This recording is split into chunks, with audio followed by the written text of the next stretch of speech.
कि हम अक्सर मुहावरतन कह देते थे कि लम्हा बलम्हा बदल रही है, लेकिन अब वाकई में ही लम्हा बलम्हा बदल रही है।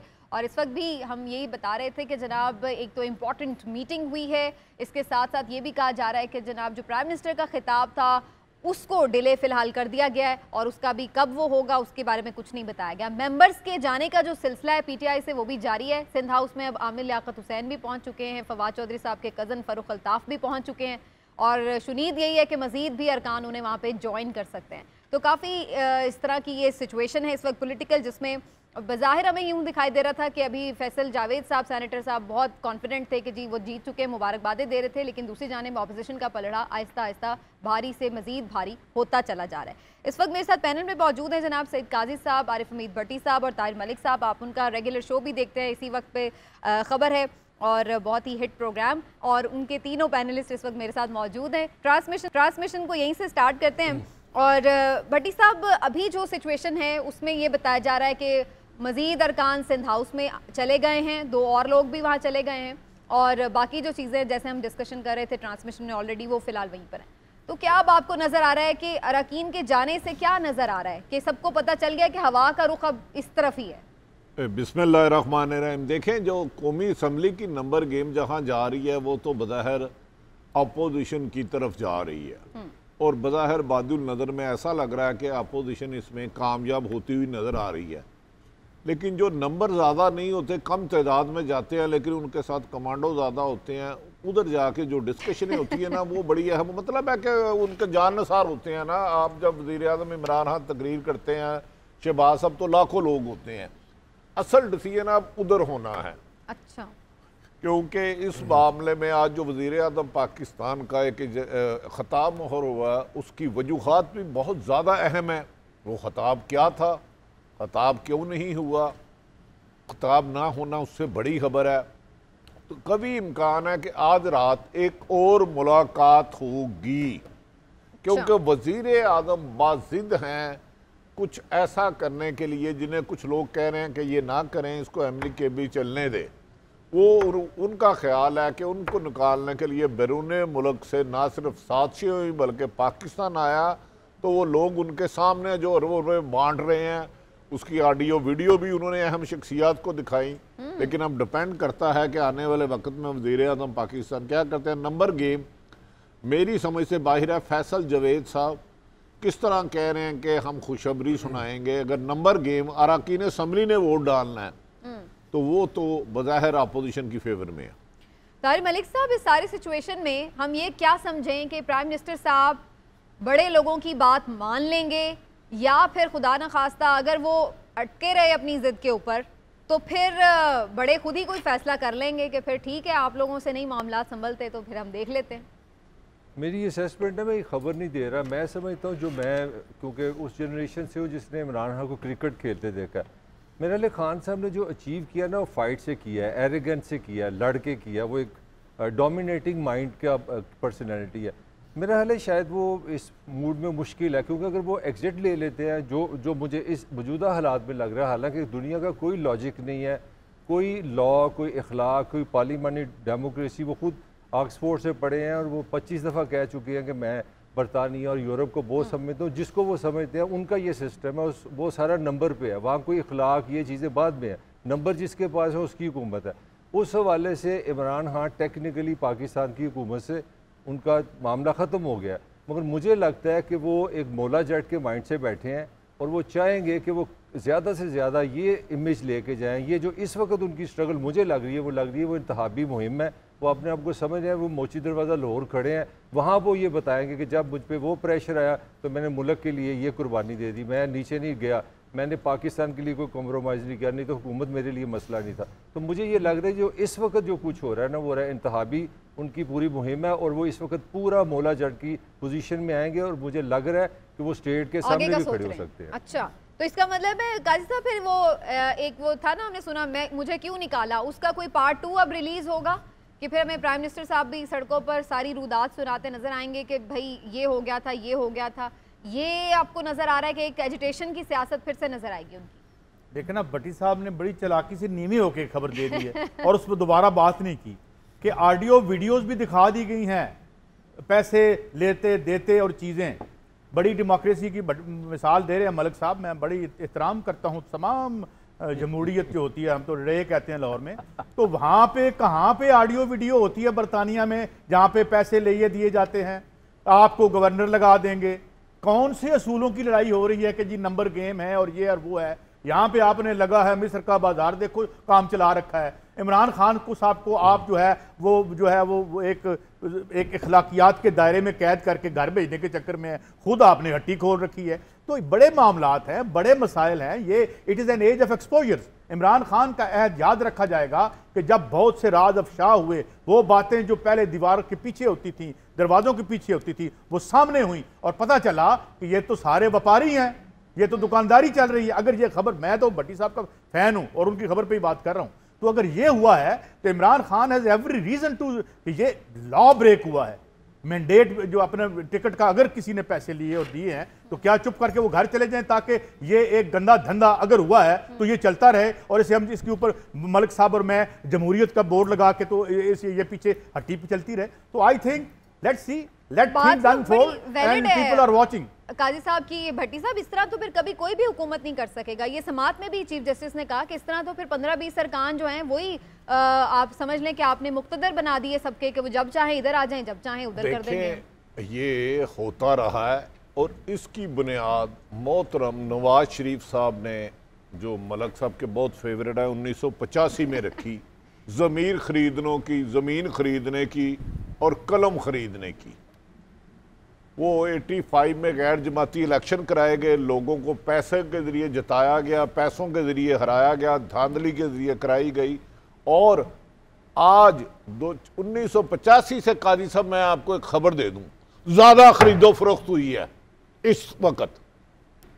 तो फिर खान साहब के जो है वो 85 शर्मा गया है, 85 शर्मिंदा है कि यार आज मुजियाउल हक कब्र में कह रहा है वो मेरे तो माई बाप निकल आई है। अब महंगाई भी तो ज्यादा होगी ना, तो फिर रेट तो ज्यादा ही होना था ना। इधर देखे महंगाई होती है गरीब आदमी के लिए, रेट बनता है लुटेरों का। यहाँ तो गरीब आदमी मिले ना। डू यू थिंक कि खुद वजीर आजम कहते थे 80-80 लाख एक सेनेटर बनता है तो रातों रात बाप बाप के बगैर चले जाए।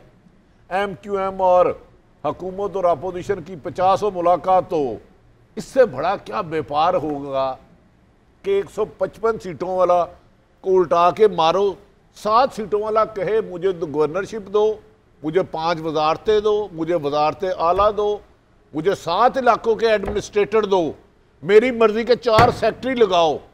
वो यार ये तो अल्लाह माफ़ करे बक्कर मंडी और सब्जी मंडी में नहीं ये काम होते जो अब इंसानों की मंडियों में होने लग पड़े हैं। काजी साहब, ये काम अदम एतमाद कामयाब होती है, उसके बाद इन्होंने लाल मिर्चें, धनिए और पुदीने पे लड़ना है। अभी जो मैं एक दोस्त को फोन करके आया हूं मलिक साहब पीपल्स पार्टी का, आपको पता उन्होंने पंजाब में क्या क्या मांग लिया। जनाब अगर वजीर आला ठीक है, नून लीग का भी आएगा तो इतनी रेंजों के DPO DCO हमारी मर्जी के होंगे, गवर्नर हमारी मर्जी का होगा और ये ठेके हमारी मर्जी के होंगे। काई साहब अभी हुकूमत नहीं आई। कौन सा वो तबले वाला ठेका या कोई दूसरा ठेका है? ये तबले वाले बेचारे ने तो 2-4-10 रुपए कमाने हैं। उन्होंने कहा ये जिलों में हमारी मर्जी के अफसर आप तैनात करने के पाबंद होंगे। तो ये तो मुझे तो एक सवाल गाजी साहब ये नजर आ रहा है कि ये तो आपस में दस्तों गिरेबा हुए होंगे अभी जो बड़े मुत्तहिदों के बैठे हैं। ये जो मिसाली दौर है सिंध का, तो ये क्या अब पंजाब में भी हो जाएगा? ना हो गया है। तो आपका क्या मतलब है? जरदारी साहब ने, मोहतरम आसफ अली जरदारी साहब ने, जो पाकिस्तान का दिल है कराची, वो MQM के हवाले कर दिया, हैदराबाद कर दिया, मीरपुर, मतलब कागजों में एग्रीमेंट हो गया और बाद जुबानी चीजें बात तय हुई हैं। बदकिस्मती है ना, खरीदो फरोख्त के धंधे, इसके भी कोई असूल नहीं रहे, रसीद भी नहीं होती, रसीद भी कोई नहीं होती और सिर्फ रिसीव होता है। भट्टी साहब वो जो रसीद प्राइम मिनिस्टर साहब बता रहे थे आपके, वो उनके पास कुछ वीडियोस ऑडियोज हैं, वो उस पर आपने खुल के बात। यार वो बेचारे देखे, मियाँ साहब को अगर अमेरिका से अरबों रुपए आ रहे हैं और इधर मुबैना तौर पर वो दे दें तो उनके कौन सा अपना माल है, माल है मुफ्त बिल। लेकिन मलिक साहब आपके दोस्त एक पीपल्स पार्टी के, उन्हें बड़ी अच्छी ऑफर हो रही है। अच्छा, बड़ी जबरदस्त है, तो हमारे लिए तो अच्छी खबर है फिर ये। कादी साहब जिले बंट रहे हैं यार, मैं तो हैरान हूँ। पाकिस्तान ना हो गया कि कोई अड़ेड़ियाँ हो गई कि बांटी जा रही हैं यार, ये कैसे हुकूमत चलाएंगे? लेकिन मैं यही तो सवाल कर रही हूँ फिर भट्टी साहब, मुझे तो ये नजर आ रहा है कि एक दफा ये इमरान खान साहब को तो भेज देंगे मिलजुल के, लेकिन उसके बाद आपस में एक दूसरे के दस्तों गिरेबा हुए होंगे। ये कैसे चलेगा? इतने सारे स्टेक होल्डर्स होंगे, इतनी चीजें मांग रहे हैं मलिक साहब, ये गवर्नमेंट समीना एक सिंपल बात है, अगर एक 155 नंबर जिसके वो हुकूमत नहीं चला सकता, अदम एतमाद में चले गया जी, तो 84 जिसके नंबर है उसको हुकूमत चलाने में क्या मुश्किलात आएंगी? इसमें कोई रॉकेट साइंस नहीं है। अगर 3 महीने हुकूमत रही, पीपल्स पार्टी, मुस्लिम लीग नून, मौलाना और कुछ और लोग असम्बली में मुबैना तौर पर दस्तों गिरेबा हो सकते हैं। ठीक, इस वक्त हमारे साथ वज़ीर मुमलिकत अली मोहम्मद खान साहब मौजूद हैं, तहरीक इंसाफ के सीनियर रहनुमा। उनसे जानते हैं कि सारी सिचुएशन को कैसे एनालाइज करें। अली मोहम्मद खान साहब, बहुत शुक्रिया आपके वक्त का, वेलकम कहते हैं आपको ट्रांसमिशन में। काफ़ी इस वक्त ऐसा लग रहा है कि तनाव की सी कैफियत है और जाहिर है कि सारी कौम ही बड़ी मुस्तरब है कि क्या होने जा रहा है मुल्क में। अभी लेटेस्ट सिचुएशन में तो यही नज़र आ रहा है कि ऑपोजिशन के पास नंबर पूरे हैं। आप लोगों की काविशें अब किस हद तक हैं? क्या अभी कोई उम्मीद बाकी है? अब तो ज़्यादा अरकान भी जा रहे हैं आप लोगों के मुनहरिफ होके। अल्लाहुम्मा सल्लि व सल्लिम मुबारक अला सय्यिदिना मुहम्मद रसूलुल्लाह ख़ातमुन नबीय्यीन सल्लल्लाहु अलैहि वसल्लम। बहुत शुक्रिया। देखें, उम्मीद पे जो है वो दुनिया कायम है, लेकिन उम्मीद के साथ आपको कोई कोशिश भी करनी चाहिए जो हम कर रहे हैं। बाकी इंशाल्लाह आखिरी जीत हक़ की होगी। इमरान खान साहब जो हैं वो हक़ पे हैं और इमरान खान साहब सीना तान कर आलमी इस्तेमार के सामने खड़े हैं। पाकिस्तान की बका और सलामती के लिए, एक आज़ाद खारजा पॉलिसी के लिए। ज़ाहिर है उस मुल्क या उन मुल्कों के नाम तो मैं नहीं बता सकता, हालांकि आज काबीना में मैं था और सारा हमारे सामने खान साहब ने खोल के रख दिया, लेकिन हम पे कुछ पाबंदियाँ भी रखी हैं और मैं उसी बयान तक अपने आप को महदूद रखूँगा जो जनाब इमरान खान साहब ने 27 के जलसे में बात की या असद उमर साहब ने कल गुफ्तगू फरमाई थी। मैं ये कहना चाहूँगा कि पाकिस्तान के हर जी शऊर इंसान को जो पाकिस्तान की एक आज़ाद खारजा पॉलिसी चाहता है, मुल्क की सलामती पे कोई कॉम्प्रोमाइज़ नहीं चाहता या पाकिस्तान में डिक्टेशन की सियासत नहीं चाहता, जो एब्सोल्युटली नॉट के साथ खड़ा है, उसको आज अपने वज़ीर आज़म के साथ, चाहे वो कोई भी हो, लिखारी है, फ़नकार है, जो भी पाकिस्तानी, उसको अपने वज़ीर आज़म के साथ इसलिए खड़ा होना चाहिए कि आलमी इस्तेमार से इमरान खान साहब की ज़ाती तो कोई लड़ाई है नहीं।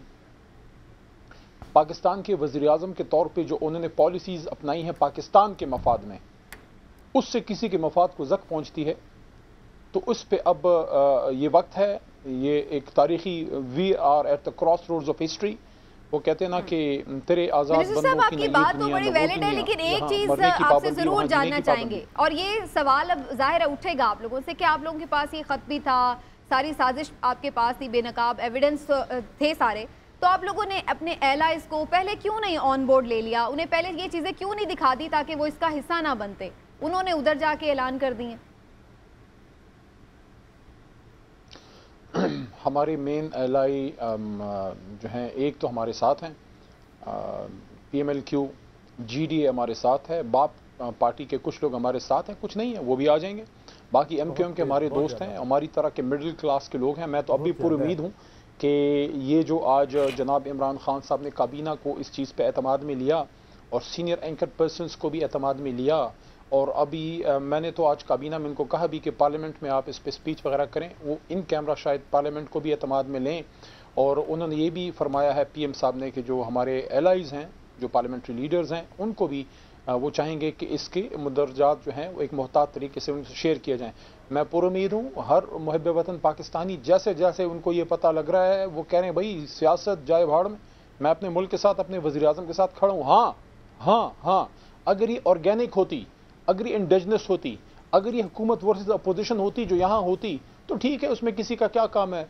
लेकिन जब ये बात सामने आई कि आलमी इस्तेमार ये कहता है कि इमरान खान साहब के अदम एतमाद में कामयाब होने, यानी कि अगर अदम एतमाद नाकाम होती है और इमरान खान साहब वज़ीर आज़म रह जाते हैं, जो कि इंशाल्लाह रहेंगे, तो इसके बड़े संगीन नताइज होंगे हमारे। अच्छा, हमारे मुल्क को बाहर से लोग ये बातें करेंगे, तो इसके लिए तो मैं समझता हूँ कोई गुंजाइश नहीं है। हमारा मुल्क तो हमने 47 में, आज से 75 साल पहले आज़ाद कर दिया था।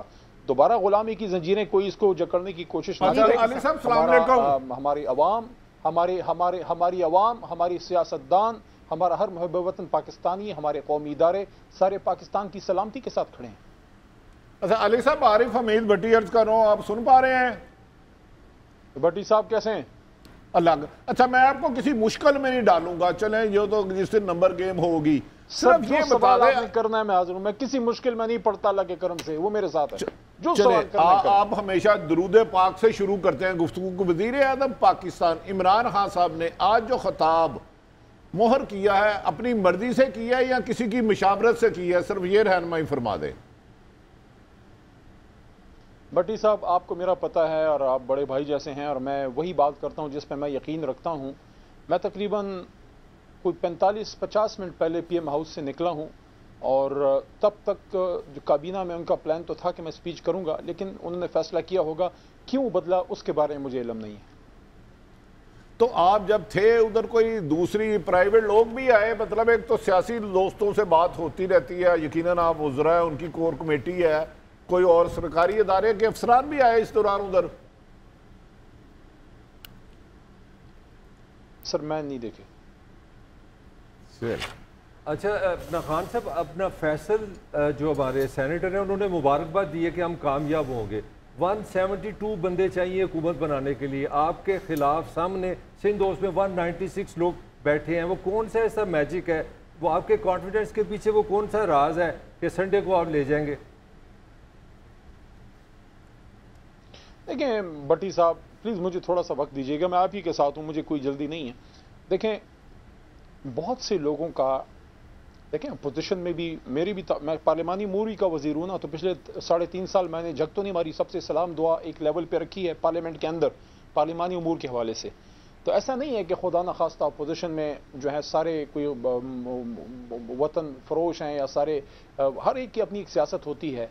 तो मैं इस पर बहुत पुरुमीद हूँ कि जो लोग इसको एक आम सियासी अदम एतमाद समझ रहे थे, या ये समझ रहे थे कि ये पॉलिटिकल ऑर्गेनिक समझते हैं ना, ऑर्गेनिक सेल्फ इंडिजिनस कि मुल्क के अंदर की एक कोशिश है, लेकिन जैसे जैसे उनको अब ये अंदाज़ा होता जाएगा, क्योंकि अभी वोटिंग में 2-3 दिन हैं, कोई आई थिंक संडे को होगा, तो वैसे वैसे वो उस पर ज़रूर सोचेंगे कि देखें मेरी एलियंस ज़ाहिर है पाकिस्तान तहरीक इंसाफ से है, इमरान खान साहब मेरे लीडर हैं, लेकिन कल को कोई ऐसी चीज़ का मुझे खुदा न खास्ता पता लगे कि ये तो मुल्क के मफाद में नहीं था, या ये चीज़ बाहर से आ रही थी, या इसको बाहर से आशीर्वाद हासिल थी, जो भी इसको आप नाम दे दें, कि अगर कोई बाहर से ये कह रहा है कि देखें लेटर या डॉक्यूमेंट मरासला जो है कम्युनिकी वो आपको मिलती है और उसके एक दिन बाद अदम एतमाद आती है। उस वक्त तो मुझे यानी काबीना मेंबर को भी नहीं पता था कि अदम एतमाद है, पार्लिमानी अमूर के वजीर यानी कि मेरे हाथ से सारी चीज़ें इधर आती हैं, मुझे नहीं पता था कि अदम एतमाद है, उधर जो है पता नहीं जो है ये चीज़ आई।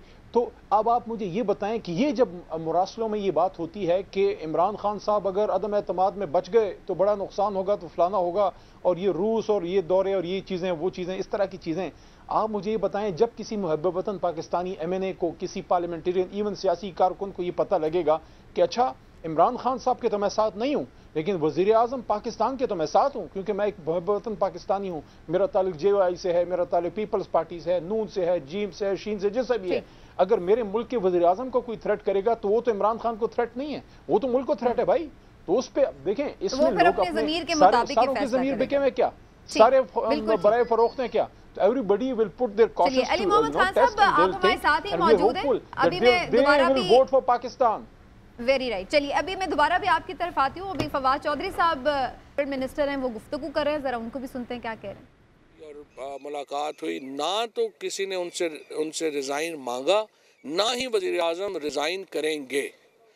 आखिरी बॉल तक गेम जाएगी और इंशाअल्लाह ताला इस वक्त जो सूरत हाल है वो 92 के वर्ल्ड कप पर है।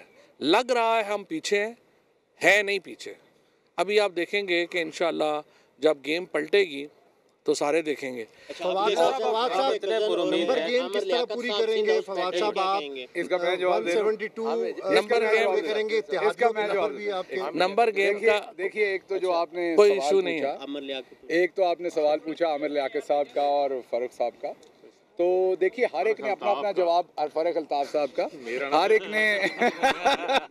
हर एक ने अपना अपना जवाब खुद देना है। आप ये भी देख लीजिए कि हर एक ने फैसला करना है खुद। जो झेलम है और झेलम के अवाम हैं और झेलम के सपूत हैं, उन्हें रिप्रेजेंट कर रहा है फवाद चौधरी। हरावल दस्ते में सामने खड़ा है, डट के खड़ा है हर तरीके से और इंशाल्लाह खड़ा रहेगा। और बाकी बहुत सारे जो लोटे उधर गए हैं उनसे देखिए, ये एक दिन की बात नहीं है, कल की या परसों की बात नहीं है, ये सवाल अब नस्लों तक करने पड़ने। मैं एहसन इकबाल साहब से अब तक सवाल करता हूँ सियासी, कि क्या मियाँ ज़ाहिद सरफराज साहब के जो अंकल थे उन्होंने एहसन इकबाल साहब के नाना को हराया था कि नहीं, जिन्होंने कायद आज़म के ख़िलाफ़ इलेक्शन लड़ा था। तो 3 नस्लों के बाद हम ये सवाल कर रहे हैं। तो आज जो लोटे जाकर बैठे हुए, इनकी भी तीसरी नस्ल ने इस सवालों के जवाब देने हैं। ये भी सिर्फ आपको ऐड कर दूं कि आगे जो इवेंट्स इंशाल्लाह होने जा रहे हैं उसमें सबसे बड़ा नुकसान जो है वो इन्हीं लोगों का है जो अभी सिंध में बैठे, इनको पता नहीं इनके साथ क्या हो गया है। बहरहाल मैं दो दफ़ा हुई है। और देखिए पाकिस्तान तरीके इंसाफ और हमारा जो मुद्दा है, हम एक बड़ी हमारी एक वाज़ेह लाइन है। हमारी लाइन ये है कि पाकिस्तान की फ़ौज पाकिस्तान का इस्तेहकाम की ज़ामन है, पाकिस्तान की नेशनल सिक्योरिटी की ज़ामन है।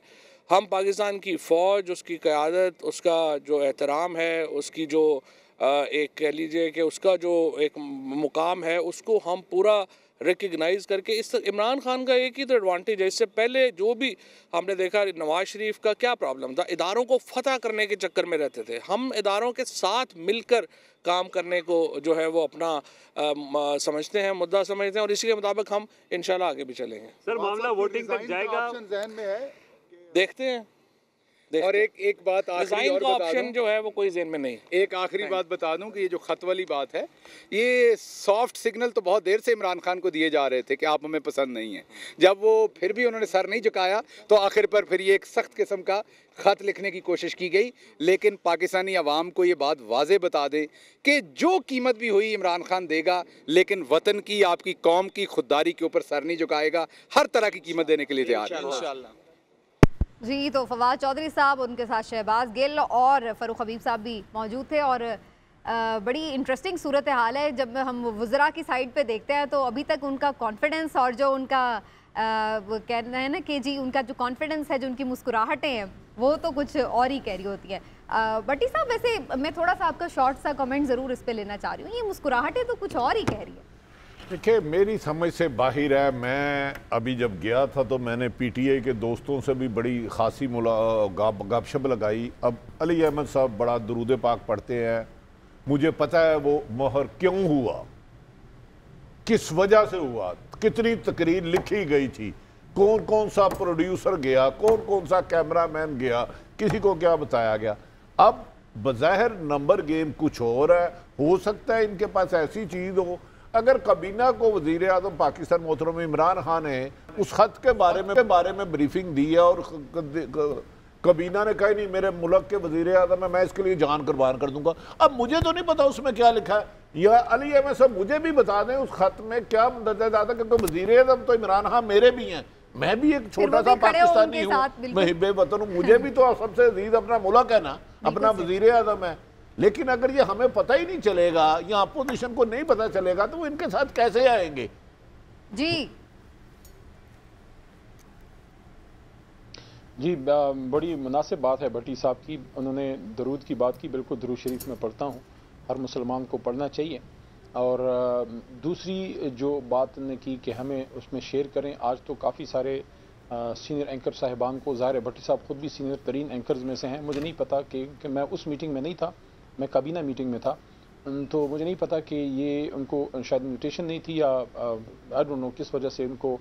लेकिन बहरहाल बहुत से दोस्तों को तो पता लग गई है, बाकी दोस्त हमारे सारे राब्ते में होते हैं। इनको जो है ऑफ द रिकॉर्ड तो खान साहब ने कहा भी था कि कोई भी पूछ सकता है, इन कैमरा पार्लियामेंट को भी वो एतमाद में ले लेंगे, नेशनल सिक्योरिटी की भी शायद वो मीटिंग कॉल करें, उसमें भी वो कह देंगे, काबीना को भी बता दिया है। तो बात तो अब बैन सतूर तकरीबन बहुत से लोगों को पता लग गई है। हाँ, ये एक चीज़ है कि उन ममालिक का नाम लेना, कहाँ ये हुआ, वो चीज़ें एक पाबंदी है, एक जिम्मेदारी है, और एक जिम्मेदार शहरी और काबीना मेंबर के तौर पे तो ज़ाहिर मैं वो शेयर नहीं कर सकता।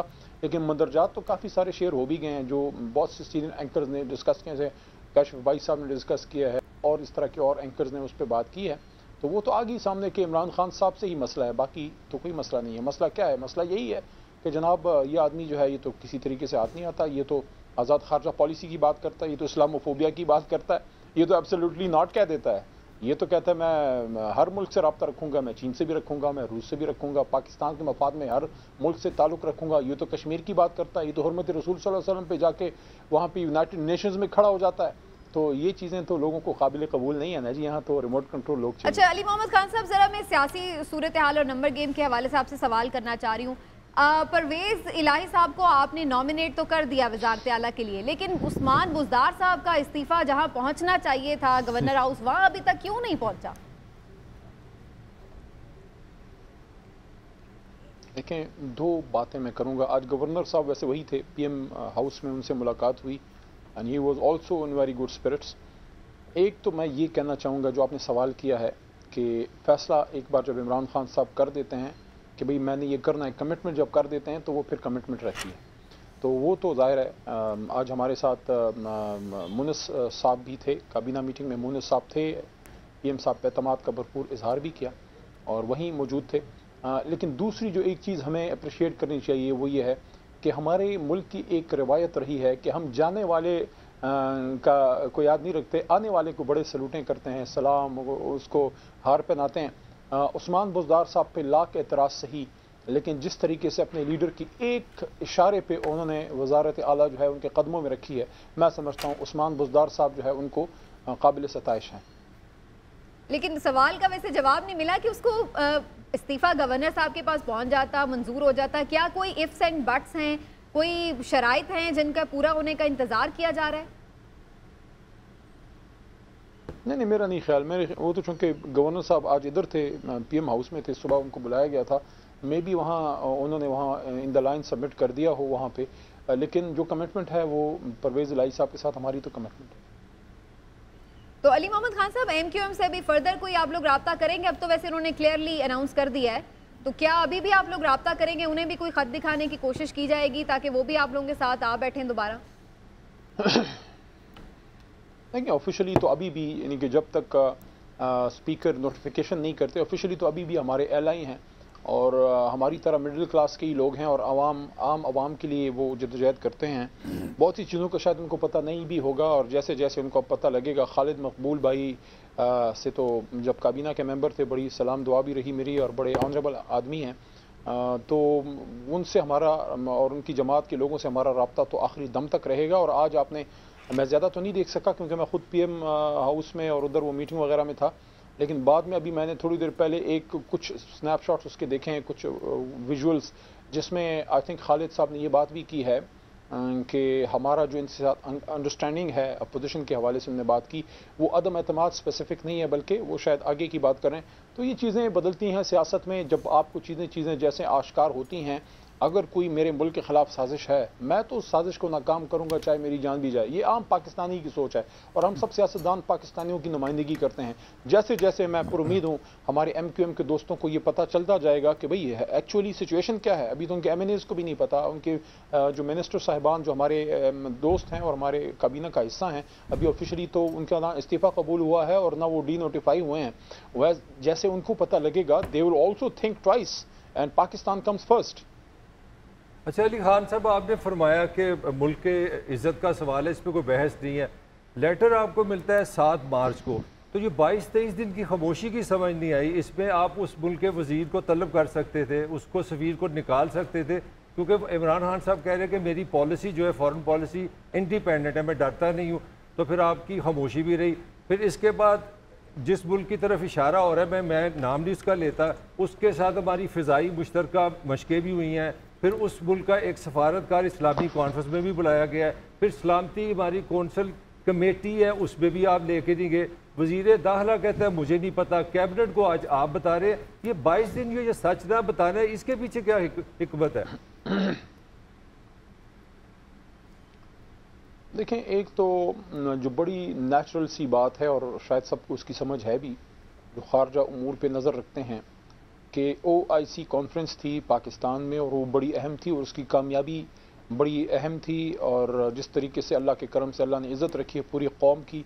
2 महीने के अंदर 2 बार OIC कॉन्फ्रेंस यहाँ पे हुई हैं, और वहाँ मोहतरम इमरान खान साहब ने जो इस्लामिक ब्लॉक की बात की है, ये बार बार मैं अंडरलाइन करता रहूँगा हर प्रोग्राम में कि बंदे ने बात जो की है इस्लामिक ब्लॉक की, उस पर लोगों के कान खड़े हो गए हैं वेस्ट में।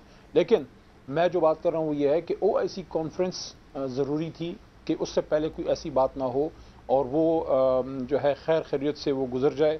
और उसके बाद इमरान खान साहब ने जब मुनासिब समझा तो 27 के जलसे में उन्होंने पहले से ये बात की थी कि मैं कुछ अहम बातें शेयर करूँगा। और उधर भी आपने देखा होगा, आपने सारी ज़िंदगी मोहतरम इमरान खान साहब को लिखी हुई तकरीर का कुछ हिस्सा पढ़ते हुए बड़ा कम देखा होगा। उस दिन उन्होंने इतनी एहतियात की, और हमें भी आज काबीना में तो आज, लेकिन काबीना से भी पहले जो हमारी एक मीटिंग शायद कल थी, उसमें भी उन्होंने पाबंद किया था कि भाईजान मैं अगर चाहूँ तो सारा अभी इसको सारा पब्लिक कर दूँ, अपोजिशन की तहरीक हवा में उड़ जाएगी, लेकिन उससे पाकिस्तान के कौमी मफाद खारजा पॉलिसी में की बारीकियों में मसले मसाइल आ सकते हैं। तो मैं अपनी सियासत या अपनी हुकूमत बचाने के लिए पाकिस्तान के मफाद को दाव पे नहीं लगा सकता। इस वजह से नाम उन्होंने सीगा एराज में रखा, एहतियात से बात की, हमें भी पाबंद किया। दैट शोज कि इमरान खान साहब जो हैं, एक तरफ वो डॉन लीग्स वाले हैं जो डॉन लीग किया करते थे, और एक तरफ इमरान खान साहब हैं। आप दोनों को कंपेयर करें कि इतने नाजुक हालात में भी जब उनकी हुकूमत एट स्टेक है, फिर भी वो पाकिस्तान को मफाद को तरजीह देते हैं इमरान खान साहब।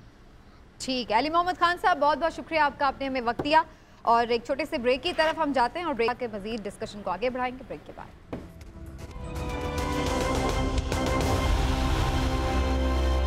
बड़े इम्तिहान की बड़ी ट्रांसमिशन में आपको खुशामदीद कहती हूँ एक दफ़ा फिर से। और हैपनिंग है, और जनाब चीज़ें आहिस्ता आहिस्ता वाज़े भी हो रही हैं, लेकिन आहिस्ता आहिस्ता ऐसे लग रहा है कि उलझती भी जा रही हैं। बहुत कुछ अभी भी पसे पर्दा है, और वो क्या है उसको भी सामने लाने की कोशिश की जा रही है। और मेरे साथ सईद काजी साहब, आरिफ हमीद भट्टी साहब और तारिक मलिक साहब तो मौजूद हैं ही, लेकिन अभी हमें ज्वाइन किया है सीनियर जर्नलिस्ट और आप सबके फेवरेट काशिफ अब्बासी साहब ने, एंकर पर्सन है सीनियर, और ये उन लोगों में मौजूद हैं जिन्होंने आज प्राइम मिनिस्टर साहब से मीटिंग भी की है इस खत के हवाले से। काशिफ अब्बासी साहब, अस्सलाम वालेकुम। जी वालेकुम सलाम जी।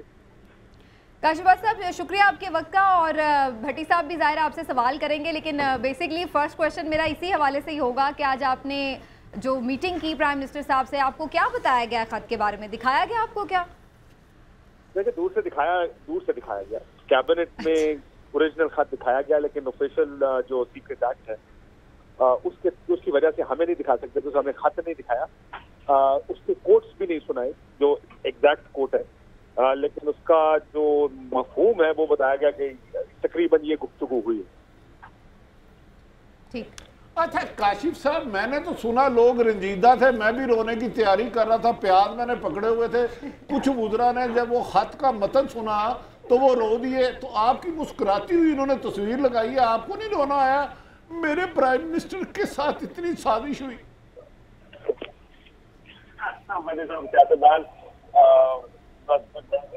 मेरा ख्याल है आपको भी पता है, हमें भी पता है कि से गुजरते जाते हैं और रोना काटवा नहीं आता, रोना अंदर कोई नहीं सकता। अच्छा काशिफ साहब, मैं दरअसल मुझे ये बताएं, अगर आपको खत भी नहीं दिखाया, मंदरजा जात भी नहीं पड़ेगे, क्या खत किसी पाकिस्तान के एम्बेसी के एम्प्लाई ने किया है या बैरूनी मुल्क के किसी अहम रुकन ने किया है, उसकी गवर्नमेंट की तरफ से आया? ये किस किस्म की बात आई आपके इल्म में? जी बिल्कुल, ये पहला सवाल ही मेरा ख्याल है ये था कि ये खत आया कहाँ से, बल्कि खत पढ़ने से पहले ही कहा गया कि सर पहले बता दें कि ये खत आपको किसी गैर मुल्की ने लिखा है या हमारी अपनी किसी डिप्लोमेट की तरफ से खत आया। तो उसमें उन्होंने एक डिस्टिंक्शन की है। ये खत अमूमन 2 किस्म की सिचुएशन होती है। एक वो जिसमें आप हमारा डिप्लोमेट किसी से एक प्राइवेट मीटिंग करता है और उसके बाद एक केबल वापस भेजता है कि जी मैंने फलाने से मुलाकात की और उसका जो जिस्ट है वो ये है, यानी मुझे ये इंप्रेशन मिला, मेरी ये जब्त है। दूसरा एक ऑफिशियल मीटिंग होती है जिसमें आपको बुलाया जाता है आपके सफारतकारों को, जिसमें मिनट्स लिए जाते हैं जो कि एग्जैक्ट कोट्स होते हैं। तो ये एग्जैक्ट कोट्स है, ये बराह रास्त जो कुछ कहा गया वो एग्जैक्टली मनवन उसी तरह लिखा है, ये किसी का इंप्रेशन नहीं है। तो ये हमें बताया गया कि ये खत जो है वो मिनट्स के ऊपर है। ये बराह रास्त जो गुफ्तगू थी वो मिनट टेकर वहां बैठा हुआ था, वो गुफ्तगू है, ना कि किसी के साथ चाय पर की गई गुफ्तगू जिसके बाद कोई अपना इम्प्रेशन या अपना जो उसका अखज़ करता है उस मीटिंग से कि मेरा ख्याल है कि जी आप बड़े मुखालिफ हैं, ये उस तरह का नहीं है। हुकूमत ने ये बताया मीटिंग के बाद। तो काशिफ अब्बासी साहब, इसके जो आपसे चीज़ें शेयर की गई उससे आपको ये अंदाज़ा हुआ कि ये वाकई कोई थ्रेटनिंग लेटर है, थ्रेट ही है डायरेक्ट? देखिए, थ्रेट बड़ा सख्त लफ्ज़ है इसके लिए इस्तेमाल करना कि थ्रेट तो होती है कि अगर तुमने ये ना किया तो हम ये कर देंगे, इधर विद अस और अगेंस्ट अस। इसको तो मैं थ्रेट समझता हूँ। यहाँ पर ये जरूर कहा गया कि हम खुश नहीं हैं। अब मैं आपको कोट बता रहा हूँ, कोट तो नहीं है ये, डायरेक्ट कोट उस मीटिंग का नहीं है, लेकिन जो इस मीटिंग में हमें बताया गया, वो जो मेरे सामने लिखा है, मैंने लिखा था, मैं आपको बता रहा हूँ कि हम खुश नहीं हैं। अदम एतमाद का वोट आ रहा है। अगर ये वोट कामयाब हो गया, अदम एतमाद कामयाब हो गई तो सब माफ कर दिया जाएगा। अगर ये नाकाम हो गई तो आने वाले दिन आपके लिए मजीद मुश्किल हो जाएंगे। तो अब ये आपकी अपनी इंटरप्रिटेशन है कि आप इसको कैसे देखना चाहते हैं। इसको आप थ्रेट लेना चाहे तो इसको थ्रेट भी ले सकता है। कोई कहे कि जी ये तो उन्होंने अपनी मुस्तकबिल की खारिजा पॉलिसी के दोनों हुकूमतों के साथ उनकी डीलिंग कैसी होगी, जाने वाली अगर रुक गई तो क्या होगा, अगर ये चले गए आने वाली के साथ क्या होगा, तो उस तरह भी ले सकते हैं। तो ये को इतना ही सीरियस है आपके ख्याल से कि इससे हुकूमत का केस बहुत स्ट्रॉन्ग हो जाएगा अगर वो चीज़ें सामने आती हैं या इत्तेहादियों को दिखा देते हैं? देखिए, सीरियस है भी और नहीं भी। सीरियस इसलिए कि आपकी खारजा पॉलिसी उनकी किसी एक हुकूमत के साथ वो कहते हैं कि अगर ये हुकूमत हुई तो ये हो जाएगा, यानी आपके लिए मामला मजीद सख्त हो जाएंगे, और अगर ये ना हुई तो आपके मामला मजीद सहल हो जाएंगे या आपके साथ हमारी रिलेशनशिप बेहतर हो जाएगी। यानी पाकिस्तान में मैं आपको इसका मिसाल ये देता हूँ कि पाकिस्तान में पिछले बड़े अरसे गुफ्तगू होती रही कि अमेरिकन सदर का फोन नहीं आया, तो अब वो कह रहे हैं कि अगर तुम रुक गए तो फोन तो बिल्कुल ही नहीं आएगा, अगर दूसरे आ गए तो फिर हम आपको फोन करके आपके साथ मामला में बेहतर कर लेंगे। तो ये एक मेरा ख्याल है उन्होंने अपनी लीनिंग बताई है कि खारजा पॉलिसी पर वो लीन किस तरफ कर रहे हैं, अपनी रिलेशनशिप जो पाकिस्तान के साथ है किस तरफ लीन कर रहे हैं। और ये भी कहा गया कि सारा रूस के दौरा रूस की वजह से है। या इस खत में जो कम्युनिकेट किया गया गवर्नमेंट को ये भी है कि ये फर्द वाहिद यानी वज़ीर आज़म पाकिस्तान की पॉलिसी है, इदारे और यानी हुकूमत और रियासत। अच्छा काशिफ साहब, मैं गुस्ताखी माफ आपको रोक रहा हूँ, आप आवाज से भी बड़े रंजीदा लग रहे हैं। मेरे काश वज़ीर आज़म मुझे बनाते और मैं भी इस वक्त रो रहा होता, ना रोता तो प्याज पकड़ के आंखों को मल लेता। ये बताएं कि आज वज़ीर आज़म साहब ने, वज़ीर दाखिला ने कहा था वज़ीर आज़म कौम से खिताब करेंगे, फिर कहा गया कि आर्मी चीफ और अहम शख्सियत उनसे मुलाकात करने की। आपके ख्याल में वो खिताब करना था, क्या करना था, तो मोहर क्यों किया गया? आप तो सुना बैठी हुई चिड़िया के पर भी गिन लेते हैं। भट्टी साहब, ताड़ी गल्ला सुन के बंदा रंजीदा भी ना होए, देखो है तो फिर जाती करोगे ना। ये बात ही वही है कि आपकी गुफ्तगू सुन के बंदा रंजीदा आया नहीं थोड़ा रंजीदा हो जाया करे। तुम भी जानते हो कि ताड़ी गल्ला भी सुना तो नाल खुश भी रहा, दो चीजें हो नहीं सकती कटिया।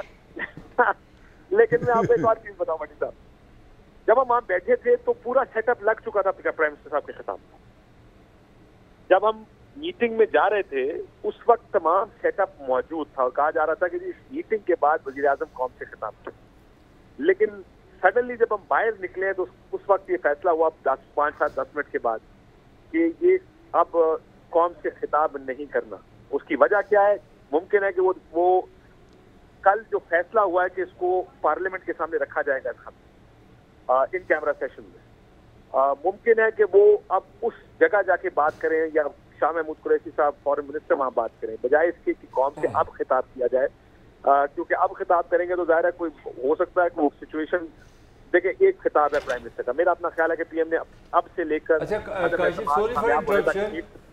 काशिफ, मैं पूछना चाह रहा हूँ क्योंकि आप थे वहाँ पे, ये जो खत का उन्होंने एज इट इज़ लिखा है जिस तरह जिस पाकिस्तानी सफारतकार ने, मेरा आपसे सवाल ये है कि क्या कोई ऐसे अल्फाज है जिसमें धमकी है, थ्रेट है, कि यहाँ ये हुकूमत की तज्जिया है या एनालिसिस है कि हमें धमकी दी गई है?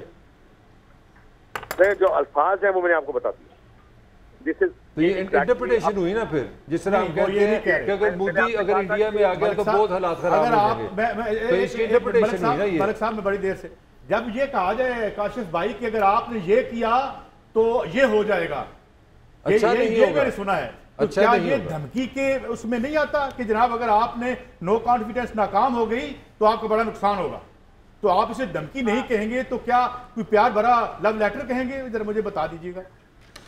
मैंने इसीलिए पहले ही कहा था सर कि अब ये डिपेंड करता है कि आप कौन हैं और खत को कैसे पढ़ रहे हैं। आप इसको धमकी भी समझ सकते हैं और कोई इसको देखकर कहेगा जिसमें तो कोई धमकी नहीं, क्योंकि ये बात सफीर को बुला के सरकार को ही जानी है, वजीर आजम को ही जानी है, तो वो ये तो नहीं कह सकते कि प्राइम मिनिस्टर का तुम कामयाब हो गए तो फिर तुम्हारे लिए हालात सख्त हो जाएंगे। लेकिन जरूर ये है कि जो ये पढ़ेगा उसने अब फैसला करना है कि क्या ये हुकूमत मतलब अगर ऑपोजिशन को दिखाया जाएगा, ऑपोजिशन इसको देखकर कहेगी हाँ ठीक है, उनका ख्याल है कि वो प्राइम मिनिस्टर के साथ ताल्लुकात अच्छे नहीं रखना चाहते, तो इसमें धमकी कहाँ से। लेकिन जब आप अगर इसको इस तरह पढ़ें कि पाकिस्तान को ये कहा जा रहा है, देखिए सफीर खुद कुछ नहीं होता, वो पाकिस्तान का नुमाइंदा ही है।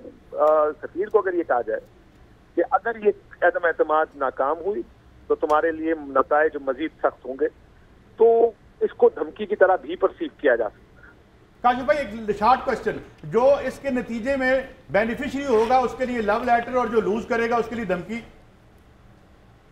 जी आपकी बात ठीक है जी। अगर ये कहा जा रहा है इन अदर वर्ड्स तो यही कहा गया है कि अगर तुसी चले गए कोई और आ गया तो उसके साथ हम अच्छे ताल्लुकात रखेंगे, तुम अगर रह गए तो तुम्हारे साथ हमारे ताल्लुकात मजीद खराब हो जाएंगे। अच्छा काशिफ, लास्ट क्वेश्चन, आप समझते हैं ये ख़त अपोजिशन या मुनहरिफ जो लोग हुए हैं, ये जो इत्तेहादी छोड़ गए हैं, जब वो देखेंगे समझेंगे तो वापस आ जाएंगे? हुकूमत का यही हाइपोथेसिस है? देखिए जी, हमारी पॉलिटिक्स में ये चीजें मैटर नहीं करती हैं, आप भी जानते हैं, हम भी जानते हैं। ये आपको याद होगा जब ये सारा कुछ शुरू हुआ था तो बहुत से हमारे नेशनल लीडर जो थे वो अमेरिका यात्रा पे गए हुए थे, बहुत से लोग मल्टीपल टाइम्स अमेरिका गए, तो सोचते थे यार अमेरिका क्या करने जा रहे हैं। मसला ये मुझे लगता है कि बहुत से लोग शायद पहले से जानते हो कि यार यहाँ पे क्या हो रहा है। ज़ाहिर है वो एम्बेसडर्स के साथ आपने मुलाकातें भी देख रही होंगी, काउंसिल जनरल अक्सर सब इनके पास जाते हैं, अपोजिशन लीडर के पास, पता तो उनको पहले से होगा। मुझे नहीं लगता कि वो इस पोजीशन को चेंज करेगा, अगर ये हमारी पॉलिटिक्स को ज्यादा एथिकल नहीं है। भट्टी साहब को इसकी बड़ी खुशी होगी, लेकिन हमारी अखलाकियात नहीं है, उन्हें की करें तो वो कर देने के सानू फायदा किस चीज का वो ये सोचते हैं। तो मुझे लगता है वो अपना फायदा और मफाद देख करके हम अगर हुकूमत में आ जाए सानू की इमरान खान की करते हैं। काशिफ अब्बासी साहब एक चीज और बता दीजिएगा, कोई ऑडियो वीडियो भी चीजें शेयर की गई हैं जर्नलिस्ट के साथ, कुछ है उनके पास ऐसे एविडेंस? नहीं जी, ऑडियो वीडियो कुछ नहीं, ना कोई फंडिंग का जवाब दिया गया किसी ने कि क्या आपको कोई फंडिंग नजर आई है, इस तरह की कोई बात, कोई जवाब किसी सवाल का नहीं दिया। ठीक है, बहुत बहुत शुक्रिया आपका काशिफ अब्बासी साहब हमारे साथ मौजूद सीनियर जर्नलिस्ट, जिन्होंने प्राइम मिनिस्टर साहब की खत के हवाले से उन्हें ब्रीफिंग भी दी गई और उनकी क्या असेसमेंट थी वो भी आपने जानी। बहरहाल सिचुएशन काफ़ी इस वक्त संजीदा है और जाहिर है कि गवर्नमेंट की सफ़ों में इस वक्त परेशानी भी है क्योंकि नंबर्स जो हैं अपोजिशन के पास ज़्यादा हैं। इस वक्त तक की तो यही सूरत हाल है। देखते आने वाले टाइम में क्या मजीद होती है, जो भी डेवलपमेंट होगी उस पर आपको आगाह रखेंगे। अभी इस ट्रांसमिशन से इजाज़त दीजिए। थैंक यू सो मच, अल्लाह हाफ़िज़।